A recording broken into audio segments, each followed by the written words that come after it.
کاروں کو راغب کرنے کے لیے پرجوش ہے تاکہ ملک کی معیشت کو فروغ دیا جا سکے۔ گزشتہ 8 سالوں میں 50,000 سے زیادہ غیر ملکی کاروبار مونٹی نیگرو میں قائم ہو چکے ہیں، جن میں ترک سرمایہ کار بھی بڑی تعداد میں شامل ہیں۔ اگر آپ یہاں پر کاروبار شروع کرتے ہیں تو آپ کو رہائش اور ورک پرمٹ حاصل کرنا کافی آسان ہے۔ اس طرح اگر آپ کے پاس چند لاکھ یورو ہیں تو آپ مونٹی نیگرو میں جائیداد خرید کر براہ راست رہائشی حق حاصل کر سکتے ہیں۔ مزید یہ کہ اگر آپ مونٹی نیگرن شہری سے شادی کر لیں تو آپ کو آسانی سے شہریت بھی مل سکتی ہے اور یوں آپ بلکان اور یورپی ویزے کا حسین امتزاج بن جائیں گے۔ اس ملک میں رہنا سمجھداری کی بات ہے کیونکہ توقع ہے کہ مونٹی نیگرو 2025 کے آخر تک یورپی یونین میں شامل ہو جائے گا۔ جب ایسا ہوگا تو آمدنی کے مواقع بڑھ جائیں گے اور شہری زیادہ خوشحال ہو جائیں گے۔ یورپی یونین کے رکن ممالک کی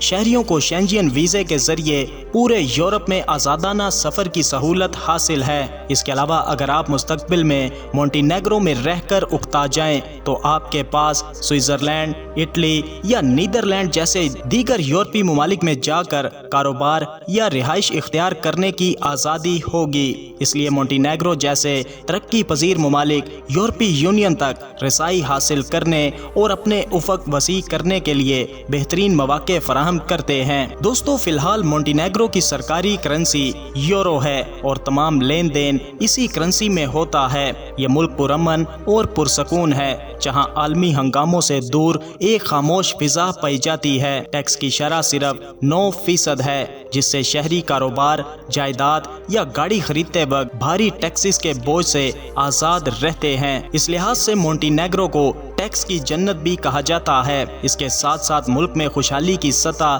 کافی اچھی ہے اور جرائم کی شرح نہ ہونے کے برابر ہے۔ آپ رات کے 2 بجے بھی مونٹی نیگرو کی گلیوں میں بلا خوف گھوم سکتے ہیں۔ یہ ملک بڑے شہروں کے شور شرابے سے بھی پاک ہے، اس لیے یہاں ٹریفک کا مسئلہ بھی نہیں۔ ملک کے چھوٹے ہونے کے باعث سڑکوں پر گاڑیاں کم ہیں اور پارکنگ کا مسئلہ شاذ و نادر ہی پیش آتا ہے۔ لمبے فاصلے طے کرنے کے لیے بھی 2 دن کے سفر کی ضرورت نہیں، آپ چند گھنٹوں میں کسی بھی جگہ پہنچ سکتے ہیں۔ البتہ اس چھوٹے سائز کے کچھ نقصانات بھی ہیں۔ کم آبادی کی وجہ سے کاروبار کے لیے گاہکوں کی تعداد محدود ہے جس سے منافع حاصل کرنا مشکل ہو سکتا ہے۔ زبان کی بات کریں تو مونٹی نیگرو کی سرکاری زبان مونٹی نیگرین ہے۔ اگر آپ سربین، بوسنین، البانین یا کروشین زبان جانتے ہیں تو آپ یہاں آسانی سے رہ سکتے ہیں۔ ان میں البانین کے سوا باقی سب زبانیں ایک دوسرے سے کافی مشابہ ہیں کیونکہ ان کی جڑیں سلاوی ثقافت سے جڑی ہیں۔ ایک حیران کن بات یہ ہے کہ مونٹی نیگرو میں انگلش زیادہ نہیں بولی جاتی۔ زیادہ تر مقامی لوگوں کو انگلش بولنے میں دقت ہوتی ہے جو غیر ملکیوں کے لیے مایوس کن ثابت ہو سکتی ہے۔ اگر آپ چند سال انگلش پر انحصار کر کے گزارنا چاہتے ہیں تو محتاط رہیں، خاص طور پر سرکاری دفاتر میں آپ کو اکثر خالی نظریں ہی ملیں گی۔ مذہب کے حوالے سے دیکھا جائے تو مذہب مونٹی نیگرو کے عوام کی زندگی میں اہم کردار ادا کرتا ہے۔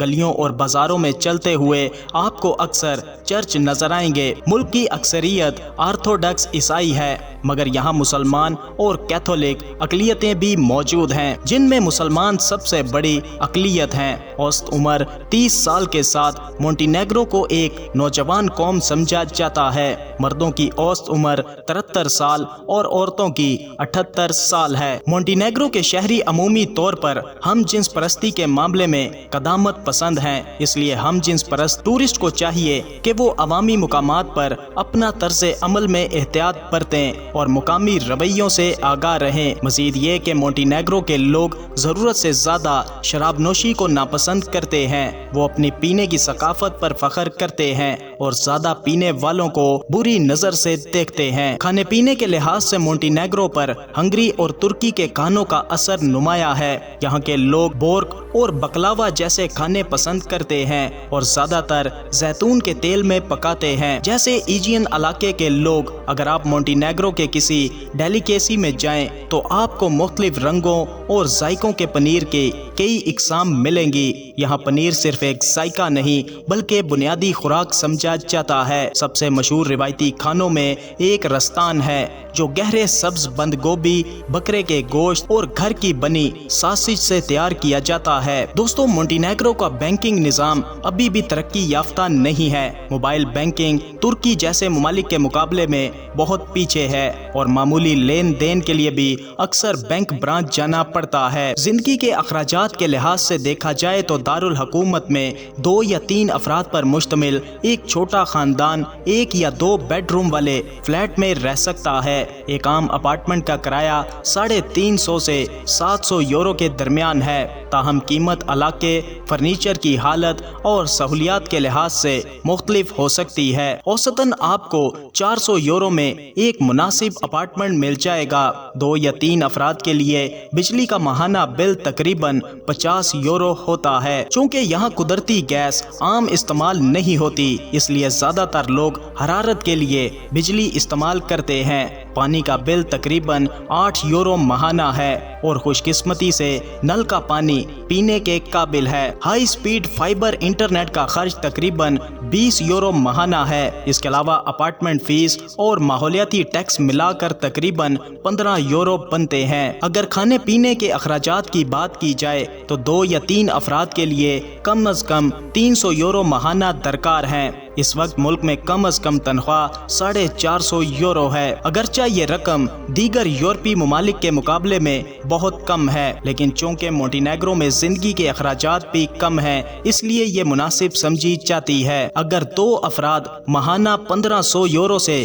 زائد کما رہے ہیں تو وہ مونٹینیگرو میں آرام دہ زندگی گزار سکتے ہیں۔ تو دوستو، یہ تھا یورپ میں بسا ایک حیرت انگیز، حسین اور پرامن ملک مونٹینیگرو۔ اپنی رائے کا اظہار ویڈیو کو لائک اور کمنٹ کر کے ضرور کیجیے گا۔ ملتے ہیں کسی نئی ویڈیو کے ساتھ، تب تک کے لیے خدا حافظ۔